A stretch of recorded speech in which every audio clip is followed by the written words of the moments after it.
नमस्कार। आज की हिंदी की ई लर्निंग कक्षा में आप सभी का स्वागत है। आज हम महादेवी वर्मा का जीवन परिचय एवं साहित्य परिचय करेंगे।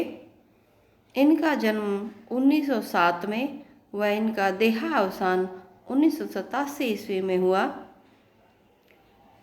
महादेवी वर्मा छायावादी काव्य धारा के 4 प्रमुख स्तंभ जो कहे जाते हैं, उन्हीं कवियों में से एक विशिष्ट स्थान रखने वाली कवयित्री है।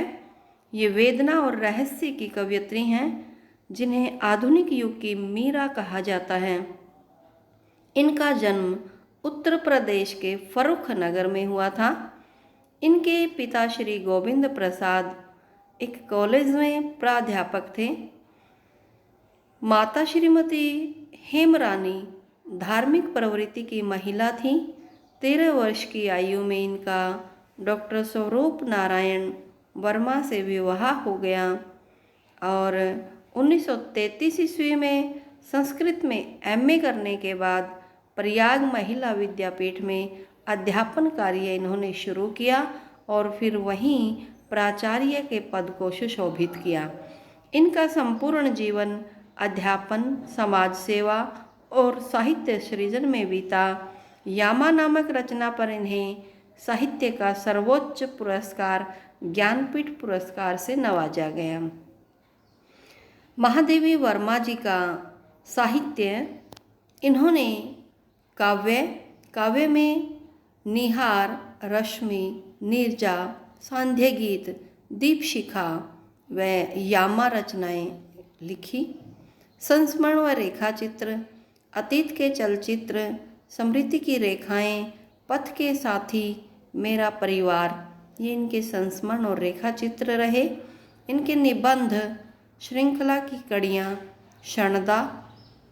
महादेवी वर्मा ने आलोचना ग्रंथ भी लिखे। इनके द्वारा रचित ग्रंथों के नाम हैं आधुनिक कवि की भूमिका, हिंदी का विवेचनात्मक गद्य, साहित्यकार की आस्था। इनके साहित्य की विशेषताएं, सबसे प्रमुख जो विशेषता कही जाती है वो है इनके काव्य में वेदना का भाव, यानी विरह की कवयित्री हैं महादेवी जी। इनका विचार है कि सुख में व्यक्ति की भावनाएं संकीर्ण हो जाती हैं पर दुख में व्यापक हो जाती हैं, यानी उनका विस्तार हो जाता है। इसलिए वे दुख को जीवन का प्रेरक तत्व मानती हैं। प्रेम भावना, इनकी काव्य में वर्णित प्रेम अलौकिक है। इन्होंने जो है प्रभु के प्रति अपने प्रेम का वर्णन किया है। उसकी एक पंक्ति, बीन भी हूँ मैं तुम्हारी रागिनी भी, ये इसी भाव को स्पष्ट करती है। रहस्यवादी भावना, रहस्य भावना के अंतर्गत उन्होंने आत्मा और परमात्मा के संबंधों का सुंदर चित्रण किया है।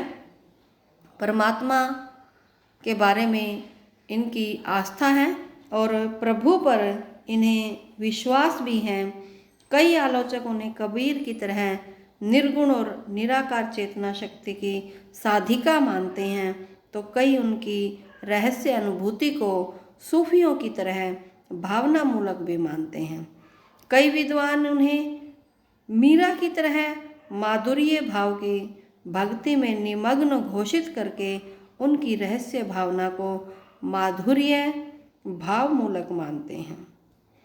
इनकी कुछ पंक्ति हैं, कौन तुम मेरे हृदय में, कौन मेरी कसक में, नित मधुरता भरता अलक्षित, यानी अलक्षित है, वह दिखाई नहीं देता है, अदृश्य है वह शक्ति जिसका रहस्य बना हुआ है। सहानुभूति या स्वानुभूति, सहानुभूति होता है दूसरों के प्रति सहानुभूति, दया भाव रखना। स्वानुभूति होता है स्वम अनुभव करना। महादेवी के काव्य में केवल देश काल, वातावरण, जीवन और जगत का वर्णन ही नहीं, अपितु महादेवी के निजी अनुभूतियों की भी अभिव्यंजना हुई है।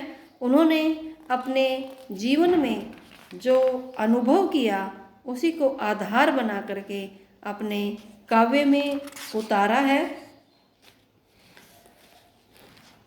गीति तत्व महादेवी के काव्य में एक रूपता, व्यक्तिकता, ध्वन्यात्मकता, प्रवाह पूर्णता आदि सभी विशेषताएं पाई जाती हैं। आप सभी को मैं जो विशेषताएं बता रही हूँ उसमें केवल मोटे तौर पर जो उनकी बातें हैं मैं केवल उन्हीं से आपका परिचय करा रही हूँ, ताकि आप पाठ्यपुस्तक की सहायता से गहन अध्ययन करके अच्छे से इसको समझ सकें। इनके काव्य की जो शैलीगत विशेषताएं हैं काव्य की, उनके बारे में बात करते हैं। महादेवी वर्मा के काव्य में गीति तत्व यानी गेयता, कलात्मकता ये दोनों मौजूद हैं। इन्होंने काव्य की भाषा को समृद्ध बनाने के लिए अनेक उपमानों का भी सहारा लिया है। इनके उपमान स्थूल न होकर के सूक्ष्म हैं। महादेवी के काव्य में बिंबों की स्पष्टता और कल्पना की कोमलता सहज रूप में मिलती हैं। यानी इनके काव्य को पढ़ते हुए जिस भी विषय की बात की गई हो वह विषय एक बिंब रूप में हमारे सामने जैसे कि प्रस्तुत हो जाता है। लाक्षणिकता, प्रतीकात्मकता, चित्रात्मकता, व्यंजनात्मकता इनके काव्य में प्रमुख रूप से है। अतः महादेवी की भाषा शैली हर प्रकार से सक्षम है। इस जीवन परिचय और साहित्य परिचय को करने के उपरांत आपको कार्य की जांच करने के लिए, सीखे गए कार्य का अवलोकन करने के लिए गृह कार्य दिया जाता है, जो इस प्रकार है।